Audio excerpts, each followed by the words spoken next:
Muito bem, muito bem. Que bom ter todo mundo aqui.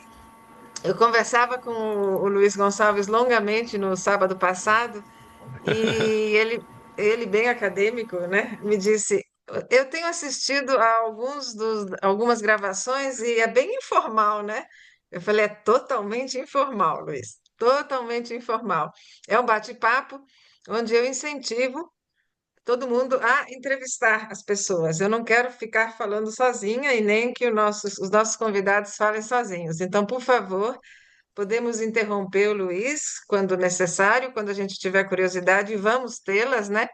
Então, todos bem-vindos. 16º encontro de muitos, né? Como vocês sabem, É. estamos aí com uma lista ainda, depois desses 16. A lista total tem 64 nomes. Então, Oh, uau. né, vocês sabem que daqui a pouquinho eu vou estar aqui de bengala entrevistando ainda, né? Mas, mas não importa, o importante é que muitos de nós, né? E como eu sempre coloco também no início desses encontros, é aquela faca de dois legumes, né? Porque quando eu não digo que vai ser gravado, vem um monte de gente em tempo real. Quando eu falo, vai ficar gravado no YouTube, aí pronto. Aí as pessoas decidem, que podem assistir em outros horários. Mas é muito bom ver vocês. E eu também, historicamente, desde que começamos com esse processo, desde o segundo encontro, eu dou alguma informação que eu aprendi no encontro anterior. Então, no encontro anterior, que foi com a Débora Pio, que como alguns de vocês estavam conosco, né, que está na Grécia, eu aprendi uma coisa muito interessante. Olha só, Luiz, que interessante. Tá um reflexo aí mesmo, Eu Luiz. não sei, o vídeo, acho que é esse, não sei qual deles. Eu já vejo aqui. Então, uma coisa interessante que eu aprendi é que há muitos brasileiros na Grécia e muitos gregos interessados na língua portuguesa, pasmem vocês, olha que informação curiosa, por causa do basquete, por causa de jogadores de basquete que estão na Grécia. Oh. Pronto, agora ele resolveu sumir de vez, o Luiz. Não, não, eu estou aqui, eu estou aqui, eu estou aqui, estou aqui. Tá bom. Eu, eu Então, ouvi voltando. os jogadores de basquete. Não é curioso? Por causa do basquete, existem vários brasileiros, né? E gregas casadas com brasileiros, que têm interesse na língua portuguesa por causa do basquete. Para mim, Luiz, eu não sei nos seus diversos anos também, não tanto quanto os meus, provavelmente, mas diversos anos de experiência com a língua portuguesa, essa informação é uma informação curiosa, né? É, não posso dizer que já encontrei essa informação antes, pelo Pois menos é, aqui. pois é. Mas E a eu outra, tenho algumas surpresas, Susana. Eu tenho alunos que estudaram português porque estavam a fazer um trabalho sobre, imagina, a produção de caju e dos três dos cinco maiores produtores mundiais de caju são países de língua portuguesa: Guiné-Bissau, Moçambique e Brasil. tá vendo? Nunca na minha vida eu ia descobrir isso se não fosse através deles. Tá vendo? Hum. Mas dito isto, é, já começando, a gente sempre pede, Luiz, que vocês mesmos se apresentem. Mas já na apresentação do Luiz, que é extensa, porque o currículo dele é extenso, nós vamos interrompê-lo, mas a gente não quer começar do seu currículo acadêmico, Luiz, eu não quero. Eu Hum. quero começar do momento que você saiu da barriguinha da sua mãe. Eu Oh, só então, quero dizer que assim, é muito.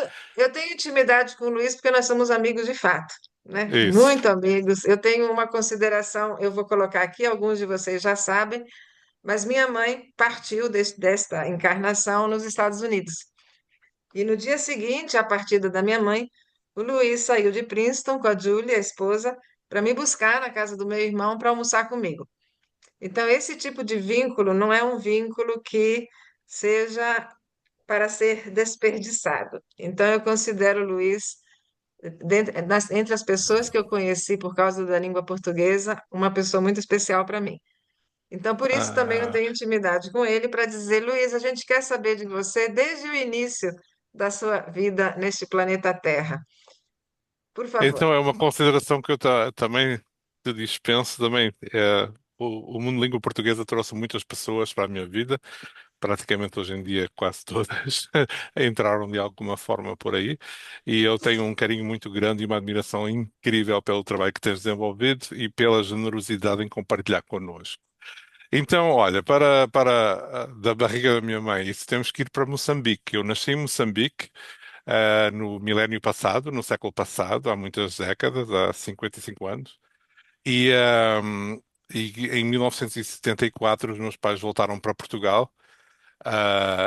Na altura era os famosos retornados, era um rótulo que ninguém queria, não é? E eu cresci, eu costumo dizer que eu saí de uma capital africana para ir viver no século XIX. Eu fui crescer numa aldeia com 25 famílias, 25 casas, no meio da parte central de Portugal, então no pé das montanhas, que não tinha nem eletricidade, nem telefone, nem água encanada. Então os primeiros anos que eu fui viver para lá foram fabulosos. Foi talvez uma das melhores partes da minha vida, porque agora o pessoal anda todo a pagar horrores para comer orgânico. Eu cresci a comer orgânico e cresci com pessoas completamente autossuficientes, que produziam toda a sua comida, que não precisavam de ninguém realmente, desde o seu vinho ao seu azeite, aos seus animais, aos seus ovos, eles produziam absolutamente tudo, eram completamente independentes era um espírito de guerreiro muito incrível, mas ao mesmo tempo muito terno, porque eu fui para uma aldeia com muitas pessoas idosas e eles eram todos meus avós. Eu tinha muitos avós naquela aldeia. Ahm, Eventualmente, claro, a eletricidade chegou com a Revolução, com a democracia. Ahm, a estrada passou a não ser uma estrada de terra. Esse progresso começou a acontecer e eu os meus pais decidiram morar numa cidade muito próxima, que se chama Tomar. É uma cidade muito bonita, uma cidade medieval e pré-medieval, tem vestígios romanos, tem vestígios árabes, e, um, e foi aí então que eu fiz a minha escolaridade e a minha passagem para a universidade é que é um pouco caricata. Eu estava a trabalhar na altura num hotel, na recepção, e eu não tinha como mudar de cidade, não tinha poder financeiro para mudar de cidade e ir estudar noutra cidade, mas abriu um polo de uma universidade privada a 20 minutos da minha casa e eu comecei a fazer o meu percurso académico em Ciências da Comunicação. A pessoa que eles puseram responsável, isto vai ser enfim, mas é por a verdade. A pessoa que eles puseram responsável desse polo no final do ano letivo fugiu com o dinheiro todo do polo para a Espanha e desapareceu. E a universidade deu-nos então a opção de ou nós íamos para o Porto continuar nas instalações centrais ou perdíamos tudo. Era uma universidade privada, já tinha investido dinheiro que eu não tinha, quanto mais perder não era uma opção, e eu fui para o Porto. Então foi diferente, uma grande metrópole no norte, onde eu via o nome nos prédios das empresas, das pessoas que ficavam no pequeno hotel da cidade onde eu cresci. Foi Na cidade onde eu cresci, eu não conseguia comprar os livros que eu precisava. No Porto havia livrarias por todo lado. Foi uma sensação de riqueza e de estar conectado com um mundo muito grande. Então, agora, Susana, vou entrar pela parte académica. No Porto, então, terminei o meu curso. Enquanto trabalhava num outro hotel, eu trabalhava da meia-noite às 8 da manhã e a correr, que era relativamente perto, para a universidade, que as aulas começavam às 8h30. E depois a minha vida era muito estranha, eu terminava 1 da tarde, ia dormir, acordava 10 da noite, ia preparar para trabalhar, uma vida ao contrário de todo mundo. E no último ano que eu estava na universidade, apareceu uma professora, a professora Mónica Rector, da Universidade da Carolina do Norte, que no final propôs, havia a possibilidade de trazer pessoas para fazer mestrado e doutorado na Carolina do Norte. E foi assim que eu vim em 97 com duas malas para os Estados Unidos, para a Carolina do Norte, e eu vou ser muito honesto com vocês, eu não conseguia apontar a Carolina do Norte no mapa, não fazia a mínima ideia onde é que era. Mas fui, com muitas peripécias, foi na Carolina do Norte, que eu conheci minha Ó, só um esposa, foi pouquinho, lá. Luiz, só um pouquinho, porque até aí eu já imagino que talvez as pessoas tenham alguma pergunta para te fazer nesse primeiro trecho, né, de Moçambique e de Portugal e da cidade do Porto, essa cidade tão maravilhosa, tão linda, né, que é a cidade do Porto. Agora, você chamar a cidade do Porto de metrópole, assim, aí eu já... Foi ótimo, Ah, achei. Para você era, né, Luiz? para mim era, bom, hoje em dia, claro, estou aqui ao lado de Nova Iorque, mas pronto, Nova Iorque também é metade de São Paulo, então para vocês em São Paulo nada é metrópole, mas para mim era uma metrópole muito grande naquele momento. Hoje, de facto, mesmo Lisboa não é tão grande. É. Alguém quer fazer alguma pergunta até aqui pro Luiz ou está ótima a narrativa? Vocês Seguimos, então. interrompam à vontade, porque a Susana, como ela falou no sábado, não me deu script, e eu também não sabia que ia falar sobre estas coisas, então eu vou em todas as direções. Na Carolina do Norte, olha, eu cheguei à Carolina do Norte para fazer um doutorado em comunicação. Cheguei no dia 11 de agosto de 1997.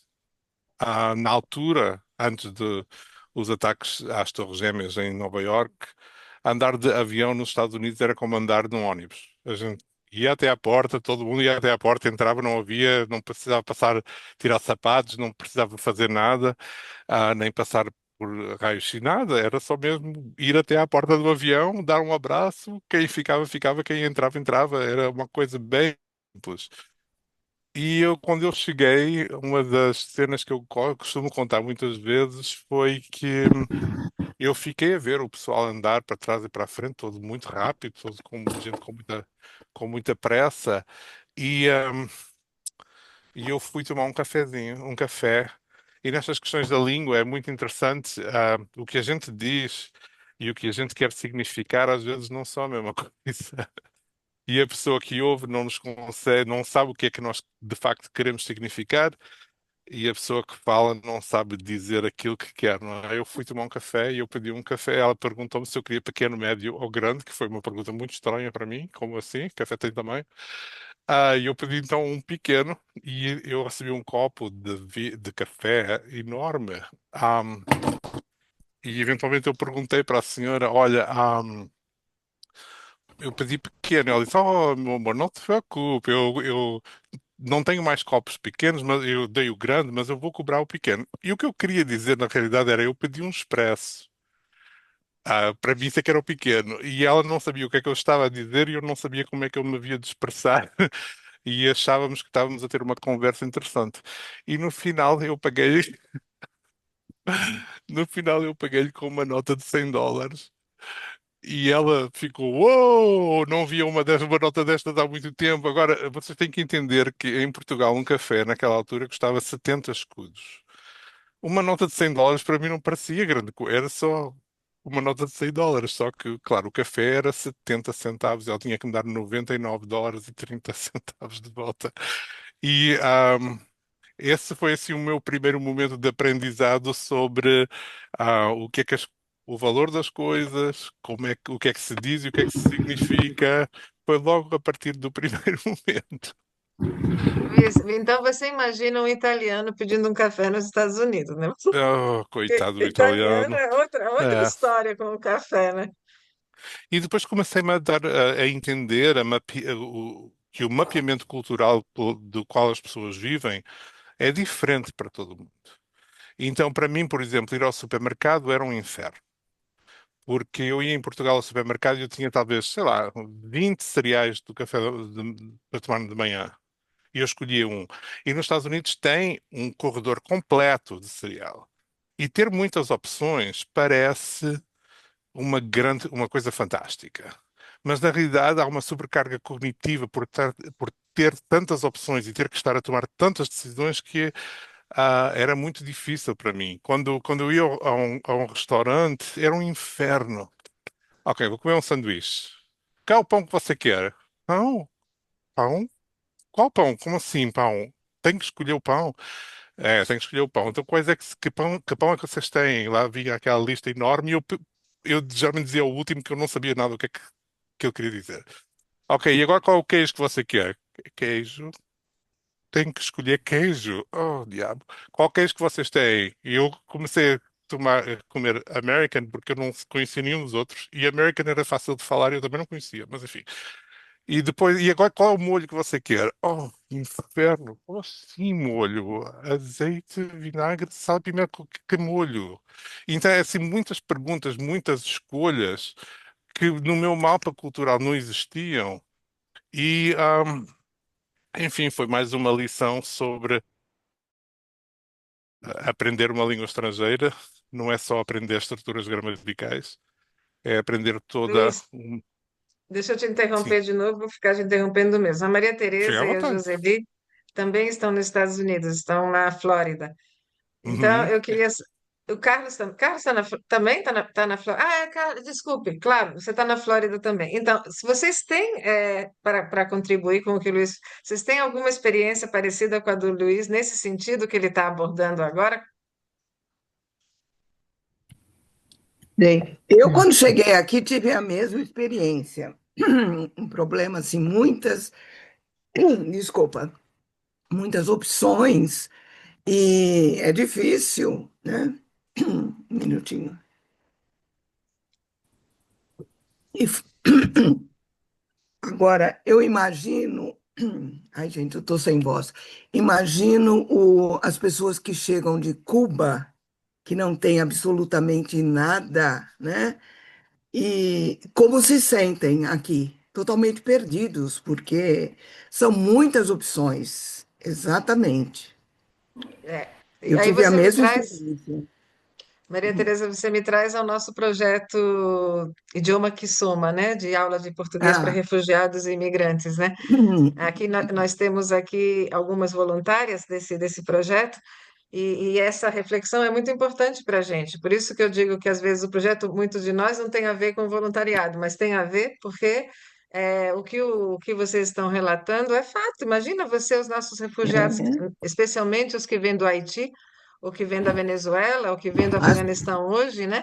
Que chegam aqui e são tantas as opções que eles já não têm mais. Embora a Venezuela tenha sido o que foi, hoje em dia não tem mais, né? O Haiti, então, Uhum, há quanto tempo não tem opções? E o Afeganistão, agora aquela, enfim.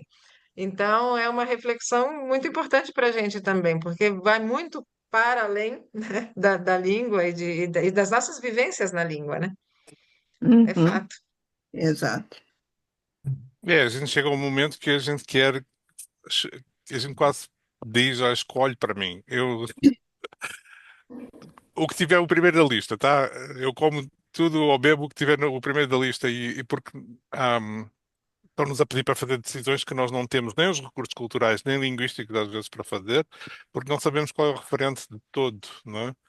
Ah, enfim, foi uma das minhas primeiras grandes mas outros também, o facto de a cultura na Carolina do Norte ser muito mais, e nos Estados Unidos em geral, sobretudo em New Jersey, ser muito interior e pouco fora, não é? A cultura em Portugal, assim que é um pouco de sol, toda a gente está, não, ninguém se entra dentro de um café, todo mundo senta nas mesas lá fora e está o sol e há o ar fresco. Aqui é tudo dentro do ar-condicionado ou do aquecimento, é tudo dentro. Isso é uma vivência diferente, é uma experiência diferente daquela que nós estamos acostumados. Ou eu estava. Agora já é um pouco ao contrário quando eu vou, quando eu volto, quero as minhas opções e às vezes fico à E procura aí do meu. quanto tempo você ficou lá? Foram 3 anos? 2 anos? Eu fiquei 3 anos sem, fiquei 2 anos sem ir a casa, fiquei os 2 primeiros 2 anos na Carolina do Norte e acontece uma coisa muito interessante quando a gente imigra e agora estão aqui vários colegas que também estão fora do Brasil e vocês vão compreender bem o que eu quero dizer. Quando a gente sai, a gente fica com uma ideia cristalizada de toda a gente. Onde é que eles moram, com quem é que eles convivem, as relações que eles têm, os trabalhos que eles têm. E quanto mais tempo nós ficamos fora, mais essa imagem cristalizada deles é desfasada daquilo que realmente. Porque a vida lá continua sem a gente. Nós é que não estamos lá, mas a vida continua. Então, a primeira vez que eu voltei a Portugal foi um choque muito grande para mim, porque eu podia, imediatamente, assim que eu saí do aeroporto e olhei para os meus pais, eu podia ver o quanto eles tinham envelhecido nos 2 anos que eu tinha estado fora. Ah, havia relações que haviam acabado e outras que estavam a começar. Havia pessoas que haviam mudado de casa, mudado de empregos. Ahm, e então a gente fica com aquela sensação de que a vida nos deixou para trás, mas nós também deixámos o país para trás, de alguma forma, e aquelas pessoas. E na altura que eu vim para cá, não havia, não havia o Zoom, não havia o WhatsApp. Aliás, para vos dizer, a primeira coisa que eu tive que fazer na Universidade da Carolina do Norte, em Chapel Hill, foi estabelecer um e-mail no sistema da universidade. E eu lembro-me claramente de estar sentado num laboratório de línguas, aqueles laboratórios que a gente tinha antigamente com as caixinhas e tal, num computador. E eu abri a minha conta de e-mail. E naquele momento ocorreu-me que eu não conhecia ninguém a quem eu pudesse mandar um e-mail, ninguém que eu conhecia tinha e-mail. Não, eu tinha e-mail, mas não, para quê? Ahm, e só com o passar dos anos, 2, 3 anos, de facto, é que depois a internet começou a entrar na casa de todo mundo, toda a gente começou ahm, a ter e-mail, mas ahm, foi uma experiência diferente daquela que é hoje em dia, onde eu falo com a minha irmã pelo menos uma vez por semana, falava com a minha mãe com muita frequência, eu vejo, participo, temos as redes sociais, de alguma forma nós vamos vendo a mudança na cara das pessoas, o envelhecimento, o que é que eles fazem, vamos dando os parabéns quando eles fazem. Hoje em dia a tecnologia permite um relacionamento diferente, mas naquele momento foi um corte grande e foi uma surpresa voltar e ver o quanto a vida tinha avançado sem mim. A Renata tem uma pergunta, mas eu só queria também. A Maria Giovana está no Peru e às vezes ela está na universidade e não consegue abrir a câmera, mas a Sandra também deve estar na universidade. Mas se vocês em algum momento puderem entrar só para a gente ver o rosto de vocês, esse Adult Learning, eu não sei quem é, mas seria bom a gente ter um nome também, né? Quem sabe um rosto. Pois não, Renata?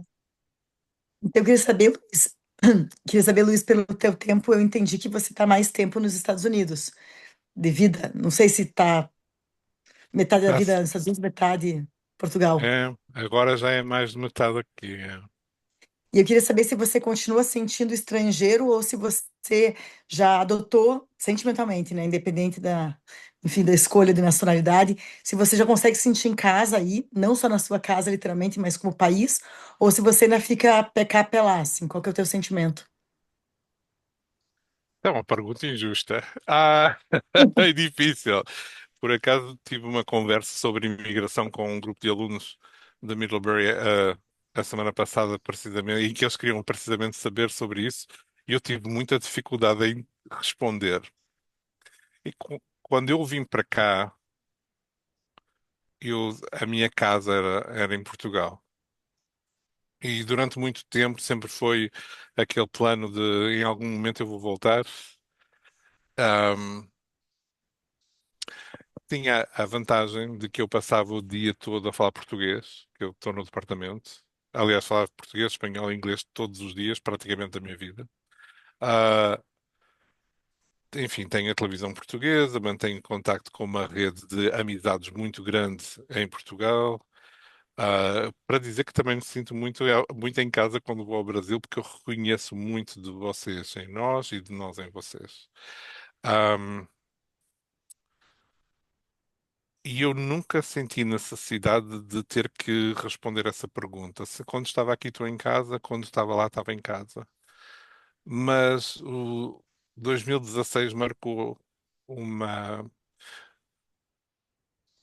a primeira momento em que eu claramente senti que aqui eu não estava em casa foi quando aconteceram os ataques às Torres Gêmeas em Nova Iorque. Na Carolina do Norte houve uma reação brutal da população contra estrangeiros. As pessoas andavam na rua com bandeirinhas dos Estados Unidos, os carros todos tinham bandeirinha dos Estados Unidos. A Carolina do Norte é de onde saiu as Freedom Fries como contra. E houve uma clara indicação de que quem não era americano tinha que fechar a boca, ficar calado e quieto. E então eu não tinha nem voz política nem voz social. E sem voz política e sem voz social eu não posso estar em casa. Claramente estou aqui de hóspede, de visitante. Ah, mas entretanto construí família aqui, também tive uma filha aqui, Linda, por sinal. Linda, esperta, linda. um furacão de energia que eu não consigo acompanhar a maior parte das vezes, mas enfim, eu tento. E, e em 2016, com a eleição do presidente que nós temos agora pela primeira vez, eu senti de novo, ah, que eu não estava exatamente em casa, ou que não era nem isso que eu não estava em casa, era que a minha casa podia-me ser retirada a qualquer momento. Mas enfim, vivi esses 4 anos da primeira presidência com alguma ansiedade, mas agora em 2020, 2024, 2025, ah, eu de facto ficou claro para mim que se eu queria que isto fosse a minha casa e eu queria garantir que eu tinha a oportunidade de estar com a minha família e que em qualquer momento não podiam pegar em mim e mandar-me embora, mesmo sendo um residente legal há quase 30 anos, isso está a acontecer, eu então decidi a pedir a nacionalidade norte-americana e passei um processo de 8, 9 meses e consegui em abril. E em abril eu fiquei assim mais tranquilo. Disse, não, agora estou em casa, este também é o meu país, eu posso ser voz política, porque eu, enquanto residente, não podia nem fazer contribuições políticas, nem fazer contribuições monetárias para campanhas políticas, não podia participar em campanha política, enfim, havia muitas coisas que me eram restringidas, e eu entendo. Apesar de eu pagar impostos e eles gastarem os meus impostos, mas enfim, eu entendo. Ah, e eu mas em abril eu senti-me, ok, agora estou em casa, estou com a minha família, este também é o meu país, tenho nacionalidade dupla e tal. Só que agora a presidência lançou um projeto para retirar, desnaturalizar cidadãos que foram naturalizados. E então toda aquela segurança e aquela alguma tranquilidade que eu tinha conseguido para me sentir em casa evaporou-se nesse dia. Então, quando eu vou a Portugal, as pessoas falam em inglês, direto, sem me perguntar nada. Quando eu lhes falo em português, às vezes, leva-lhes 2 ou 3 segundos para eles entenderem que eu não estou a falar inglês. Então, há muitas situações em que eu não me sinto em casa. Culturalmente, eu não me sinto em casa muitas vezes, porque há práticas culturais que mudaram para mim. Eu confesso que leva-me algum tempo a começar a dar 2 beijinhos a toda a gente quando eu chego em algum lugar. Eu, quando vim para os Estados Unidos, eu tive que aprender a esperar a minha vez para falar, que é uma coisa que nós, não, na pragmática da conversação em português, nós não fazemos, porque quando nós deixamos a outra pessoa falar, nós estamos a dar a entender, não estou interessado. E nos Estados Unidos é o contrário. Quando nós interrompemos a outra pessoa, nós estamos a indicar que nós não estamos interessados. Queremos mudar o tema. E então, Ah, essa então foi eu vou uma. interromper.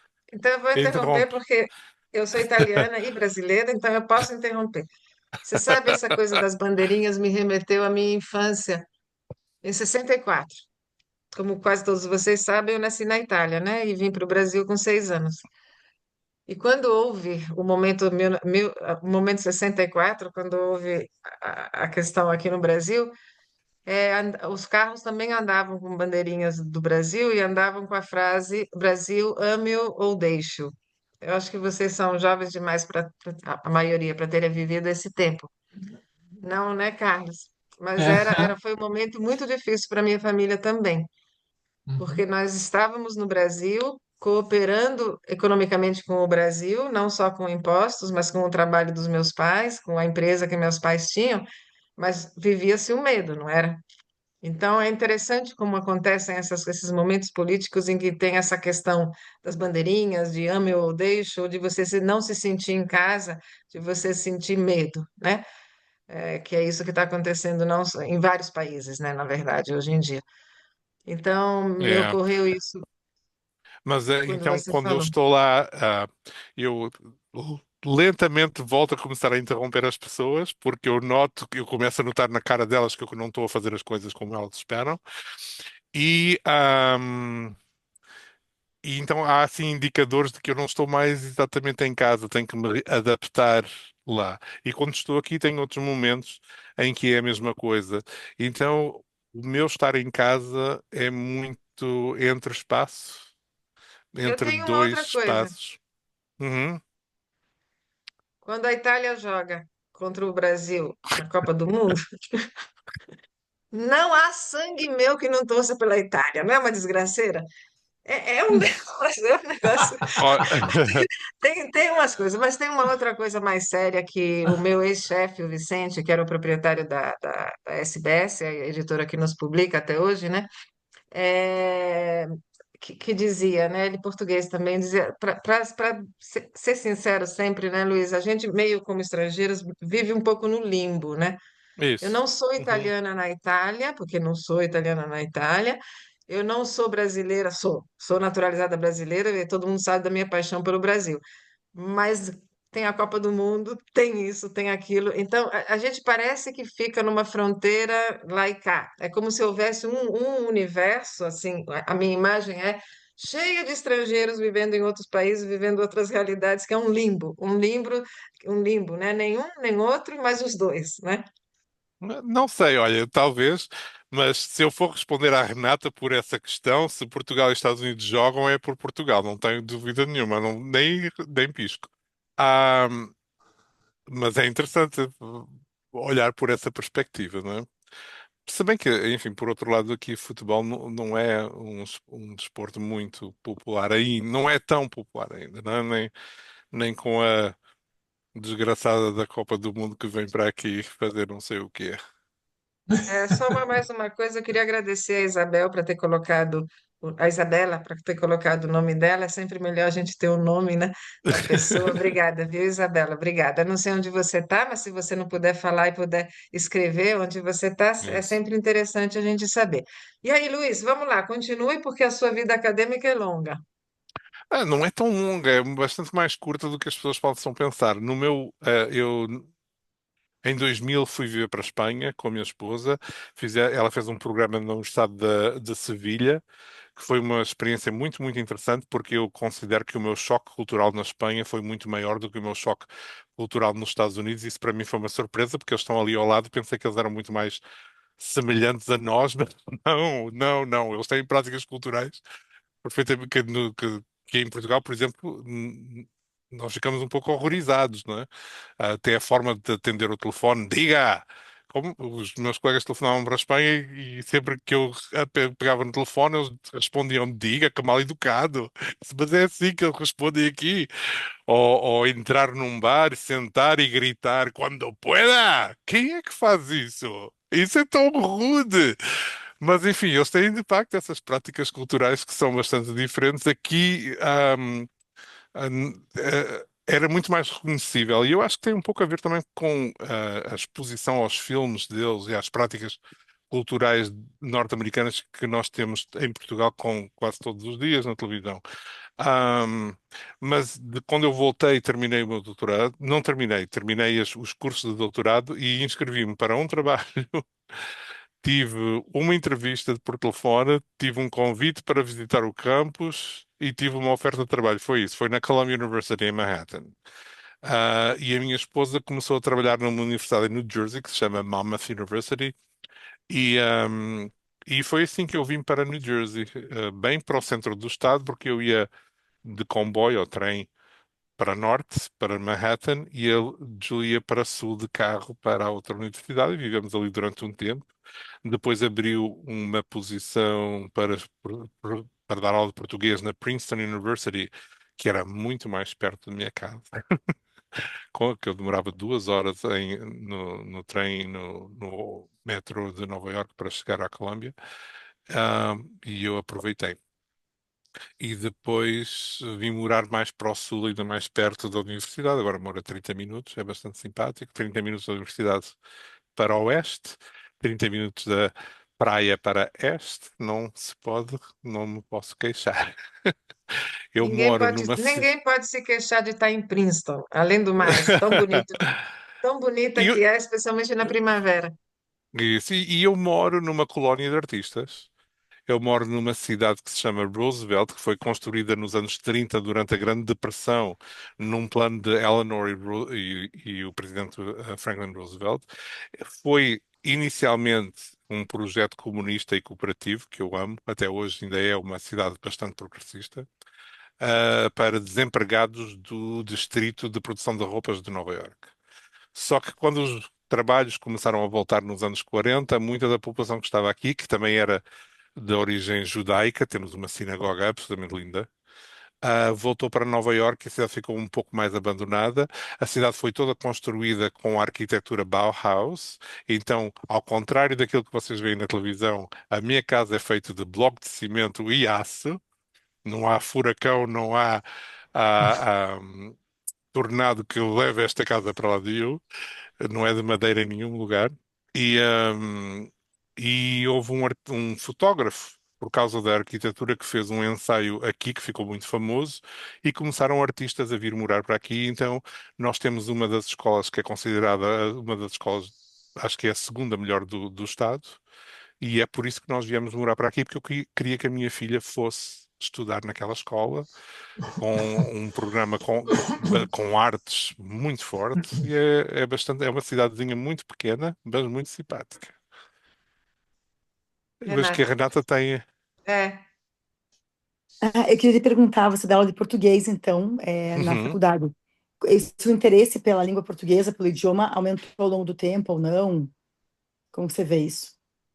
Olha, eu geralmente a minha teoria é que quando o Brasil está bem economicamente, as classes enchem. Quando o Brasil tem um resfriado económico, nós aqui ficamos com uma tuberculose. É um pouco a trajetória do que tem acontecido. Há alguns momentos em que vai em contraciclo. Houve um momento em que, por exemplo, o interesse por Portugal subiu muito, por parte tanto de turistas como a pessoas que queriam ir viver para lá. Pessoas muito interessadas em energias renováveis, porque Portugal tem um programa muito forte de energias renováveis, como qualquer país que não tem petróleo precisa ter. E depois houve também um número grande de pessoas a querer recuperar a nacionalidade portuguesa, geralmente filhos, netos de portugueses que tinham deixado, que há muito não tinham renovado ou pedido a nacionalidade. Então há assim uns momentos durante a Copa, durante os Jogos Olímpicos, houve um interesse enorme, mas assim que acabaram esses grandes eventos e começaram a, a, a haver algumas questões económicas menos favoráveis vindas do Brasil e também políticas, as aulas acabam por sofrer um pouco em termos de números. Nós temos que ver que os estudantes universitários norte-americanos são um pouquinho mais infantis do que os estudantes universitários brasileiros e portugueses. Os pais têm uma influência muito grande sobre as decisões que eles tomam. E o estudo de língua, entre outras coisas, é impactado muito por aquilo que os pais veem na televisão. Por exemplo, vocês provavelmente já viram o filme A Cidade de Deus, que é um filme fantástico, mas esse filme teve um impacto muito negativo em nós. Porque as pessoas veem o filme e acham isto é o Brasil agora. E assim, gente, aquilo era de 80 a 83, aquilo é bem definido, é uma época histórica, é um período histórico bem definido, mas os pais dizem, não vou mandar os meus filhos estudar naquele contexto. E nós temos que estar, só o facto de nos colocar à defesa, de nós termos que estar a explicar, mas não é aquele contexto. Já cria dúvidas nas decisões, nas tomadas de decisão que os alunos fazem. Mas é, é inconsistente. Eu imagino, isso. né, Luiz, porque a gente, desculpa, Suzana, a gente vê Cidade de Deus aqui, claro, Cidade de Deus não é um exemplo, mas vê notícia do Rio de Janeiro, eu particularmente, que estou no Sul, eu nem cogito para o Rio de Janeiro, que é um voo de 1 hora e meia daqui. Vou para Mas vale a outro lugar pena. e não Não, mas vou vale a pena. ter. Não, mas Não, aquela não, eu sei, cidade eu é entendo, eu tenho amigas que moram mágica. lá, mas não dá. Assim, você vê muita É, notícia bombardeada diariamente, você fala, Eu não vou nem entendo. para. Eu imagino os Estados Unidos ainda, né? não, É. Distante, não, sem eu culturalmente. concordo, eu concordo com a Renata. Eu tenho amigos no Rio de Janeiro. Eu morei quando a gente veio para o Brasil, morei 7 anos em Petrópolis, né? Na Serra, né? E hoje realmente, Luiz, eu tenho muita resistência a falar qualquer coisa que seja crítica do Brasil, ou que seja negativa mais do que crítica. Muita resistência, especialmente quando eu estou fora. Mas no ano passado, pela primeira vez, eu estava na Nova Zelândia, pela primeira vez uma pessoa me perguntou: o Brasil realmente é perigoso? Pela primeira vez eu tive que engolir seco e dizer: está perigoso. Porque neste momento, Luiz, realmente a gente está vivendo uma situação no Brasil de muita violência. Os números que têm saído são uma coisa, então é de amedrontar. A gente Uhum. espera e torce para que passe, mas neste momento, estes últimos 2 anos, realmente a coisa tá bastante violenta. Mas eu queria agora começar a falar sobre as organizações, Luiz. A American Organization of Teachers of Portuguese, rapidinho, e sobre também o EMAP, né, que eu tive o privilégio de estar Uhum. com vocês na Northwestern há 2 anos, né? Só assim para as pessoas, não só as que estão aqui conosco, mas as pessoas que vão assistir depois também, saberem um pouco mais sobre essas duas importantes organizações, né? Uhum. Então, a Organização Americana de Professores Portugueses, a American Organization of Teachers of Portuguese, a OTP, foi formada na Flórida por um grupo de 5 professoras da Flórida em 2007. Ok? Eu entrei em 2010 para o Conselho, ou 2009 para o Conselho Consultivo, 2009, 2000, talvez 2008, para o Conselho Consultivo, depois elegeram-me para vice-presidente e depois, eventualmente, em 2012, eu acredito, 13, elegeram-me presidente. Não, eu fiquei vice-presidente vários, acho que em 2015, é isso. Em 2015 elegeram-me presidente da organização e eu fui presidente da organização durante 8 anos. E na minha gestão, eu tinha um objetivo muito claro. Eu fui ver todas as organizações respeitáveis de professores de línguas dos Estados Unidos, fui ver o que é que a Associação de Professores de Francês estava a fazer, professor de japonês, professor de italiano, de alemão, de grego, enfim, de árabe, fui procurar todos, de chinês, e tudo o que as outras organizações tinham ou estavam a fazer pelos seus professores, nós tínhamos que também conseguir fazer. Então, uma das coisas imediatas que me ficou claro é que nós precisávamos de uma plataforma onde nós pudéssemos receber oportunidades de trabalho e dispersá-las entre os nossos colegas, e foi isso que começámos a fazer. Precisávamos de um website que fosse fácil de ser utilizado e a informação fosse fácil de ser acedida pelos colegas para certificação, para dar aulas, para oportunidades de financiamento, bolsas, enfim, publicação, desenvolvimento profissional, criação de currículo, e foi isso que nós fizemos. Depois ficou claro que todas as línguas, todos os professores de língua, todas as associações tinham uma publicação para a profissão. E nós que queremos e precisamos de gerar investigação, pesquisa na nossa área, como é que se ensina português melhor, como é que se faz de forma mais eficiente, como é que o sistema cognitivo humano absorve determinados aspectos e como é que nós trabalhamos com o cérebro e não contra ele. E havia uma publicação, um blog, que era o Portuguese Language Journal, ou a revista de língua portuguesa da Universidade da Flórida, que foi começado pela professora Mary Reisner, uma pessoa fabulosa. E eu entrei em contato com ela e disse assim, ó, e eu sabia que aquela publicação estava com muitas dificuldades em sobreviver, porque não conseguia muitas submissões. E eu falei com a Mary e disse, Mary, olha, a nossa organização precisa de uma publicação para a profissão. Mas eu não quero de forma nenhuma competir contigo. Ah, o que é que a gente pode fazer aqui? Ela nem pensou 2 vezes, nem piscou, disse, fica com o jornal.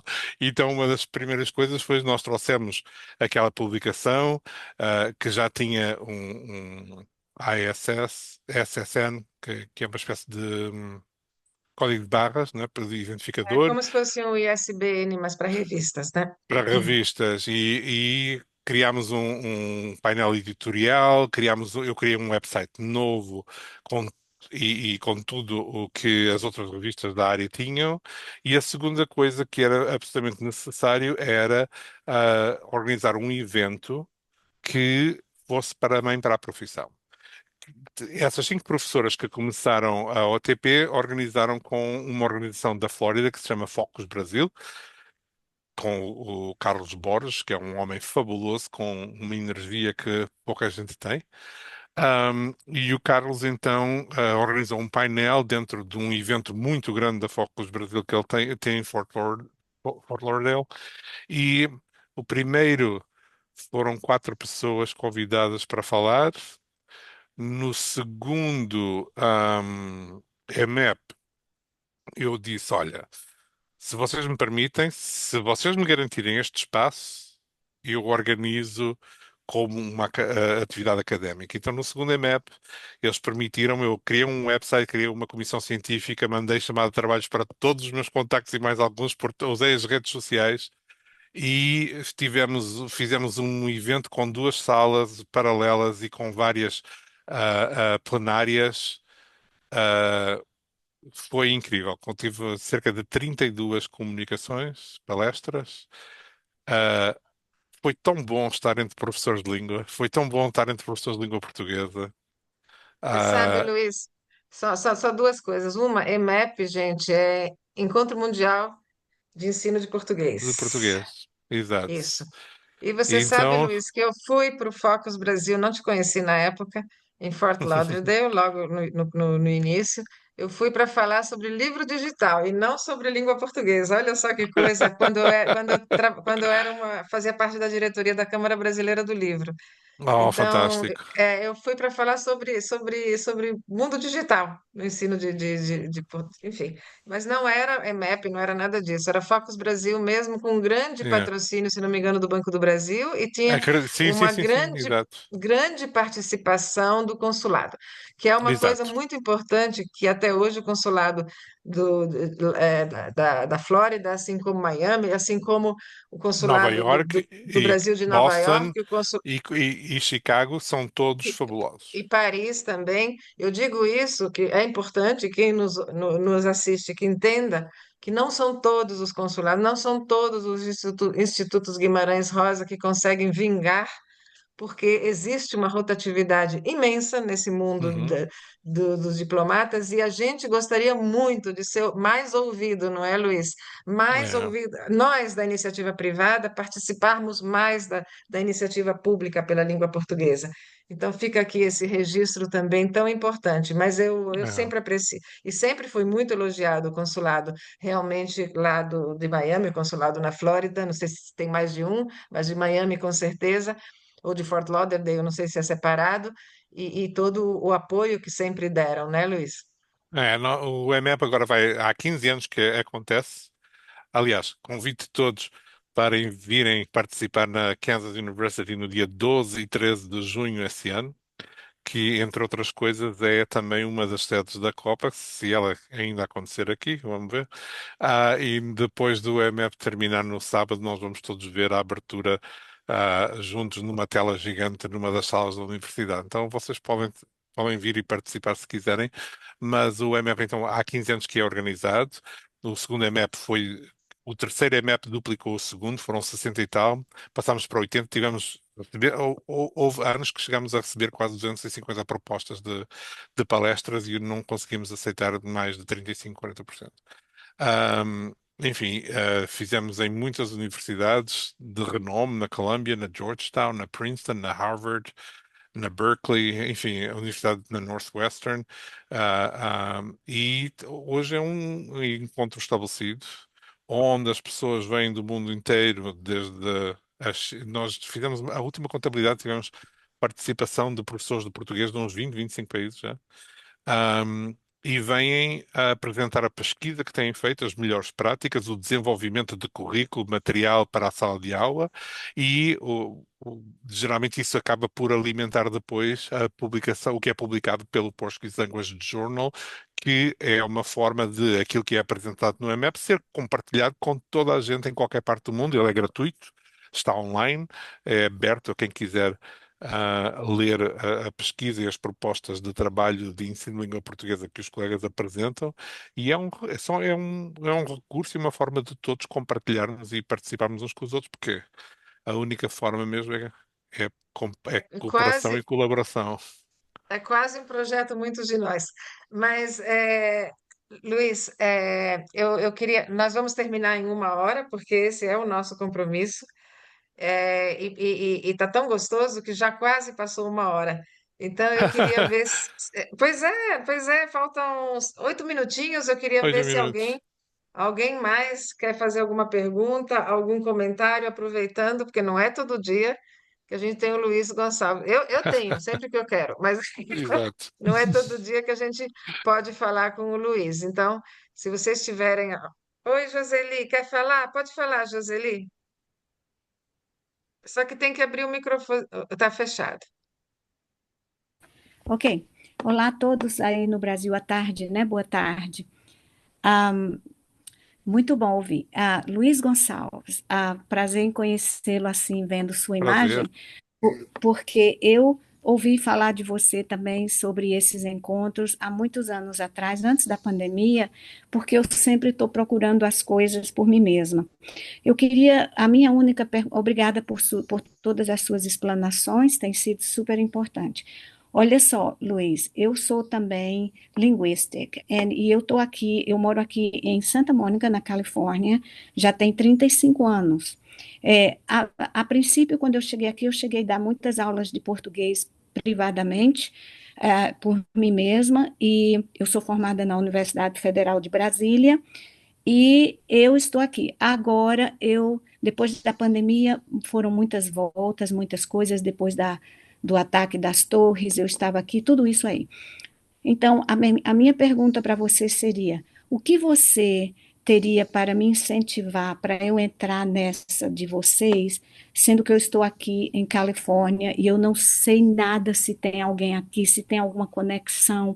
Como que eu faço para me integrar? Eu estou em Santa Mônica, Califórnia. Eu gostaria de retornar, Suzana, para a minha língua original. Olha, o facto de nós estarmos associados à OTP dá-nos acesso a uma rede de informação muito grande. Então, os colegas que são parte da OTP, quando algum emprego está disponível, eles informam-nos e nós mandamos para os nossos membros. Então, é uma forma de saber o que é que está disponível em termos de trabalho é fazer parte da OTP e há uma página dentro do website para isso. Ahm, Sempre foi muito virado para a costa este, porque mais de metade, 80% dos programas de português existem na costa este dos Estados Unidos. Na costa oeste não existem tantos. Mas nós fizemos um dos encontros foi aí, foi na Berkeley, e vieram muitos colegas da Califórnia, então eu sei que existem aí vários programas. No México também tem vários programas. A única forma de voltar para este tipo de ensino, não é a única, mas a mais eficiente, é fazer parte da rede de professores e de informação e de contactos e de conexões que trabalha com esta área. Ahm, Além disso, é muito importante a gente manter-se atualizados em termos de o que é necessário para credenciamento e em termos do que é que são as melhores práticas que hoje são esperadas, tanto nas escolas secundárias quanto nas universidades, e a OTP tendo em atenção o facto de que as passagens aéreas estão cada vez mais caras, não é toda a gente que tem oportunidade para ir para um hotel 2 ou 3 dias e deixar a família para trás, deixar o emprego durante 2 ou 3 dias. Uma das coisas que a OTP faz é muita formação online, através do Zoom, como nós temos aqui. O EMAP tem a parte presencial, mas também geralmente tem os workshops pré-EMAP, que são todos feitos online para os colegas que não conseguem vir, que não podem, que não têm a oportunidade nem financeira ou profissional de vir, poder ainda ter acesso a algum tipo de formação profissional e todas as atividades da OTP geralmente contam como PDPs, Professional Development Points, que todos os professores nos Estados Unidos têm que fazer um determinado número por ano e nós damos a oportunidade aos professores de português para fazer isso. Outras atividades que a universidade, que a organização tem trabalham de perto com o Newell. Eles geralmente, que não é o AP, não é o Advanced Placement, mas é do mesmo college. E então é um exame, qualquer aluno que você tiver que estude português na escola secundária pode fazer esse exame para ter créditos ou para ter dispensa do requisito de língua numa universidade.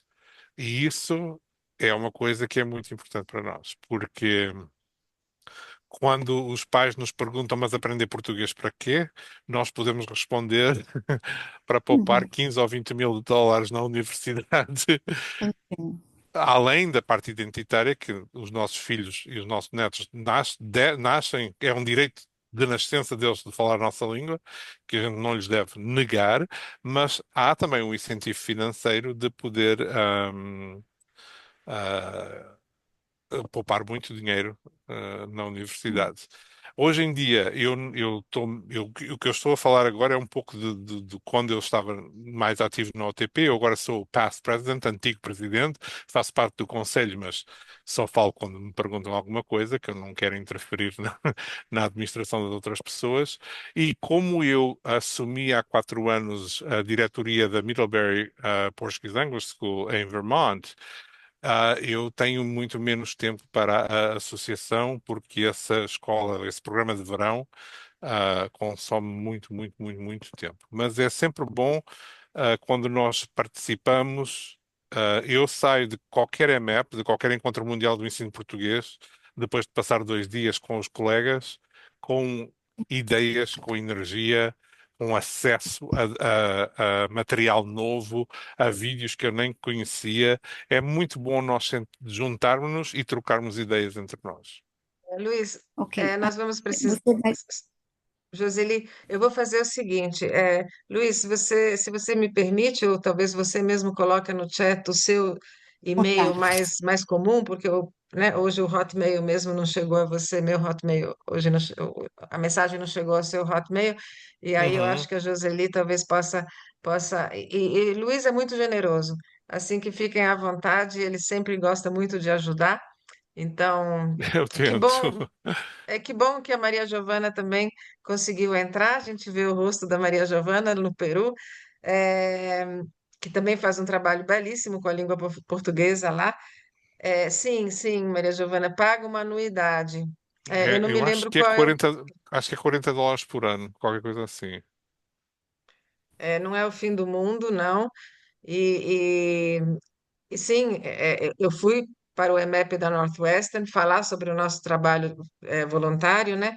É realmente muito importante participar desses eventos, né? E conhecer pessoas do mundo todo e também volto a dizer, assistir a todas essas nossos encontros do Muitos de Nós, só para vocês terem uma ideia, além daquilo que eu falei bem no iniciozinho da questão do basquete na Grécia, que tem essa atração pela língua portuguesa, né, por causa do basquete, de jogadores de basquete, de famílias de brasileiros relacionados com o basquete, pasmem vocês, mas na Grécia há falta de professores de português.